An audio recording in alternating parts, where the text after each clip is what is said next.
Are you still deciding whether to visit Kazakhstan or Kyrgyzstan? Well, this is part 2. Let me help you again. Almaty as a city has a lot to offer in terms of partying, nightlife. Also, the nature is located only 30 minutes away from the Almaty city center. One of the most popular ski resorts, Shimbulak, is located right there. Bishkek, on the other hand, doesn't have much to offer as a city. You can't spend more than a day there. You will soon run out of things to do and get pretty bored. Supply and demand are quite a match in terms of accommodations when it comes to Kazakhstan. There are varying ranges of pricing that you will find when it comes to staying in Almaty. Fuel prices are also pretty low as opposed to Kyrgyzstan.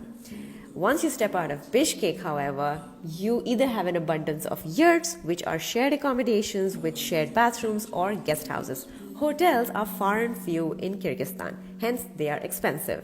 Fuel is also twice as expensive than Kazakhstan. You can base out of Almaty for the entirety of your stay and easily do day trips from the city center.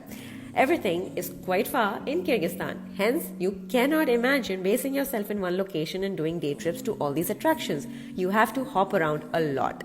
Last but not the least, Kazakhstan is more child/family friendly location to visit. Kyrgyzstan is more catering to those who are adventurous at heart and extremely flexible veteran travelers.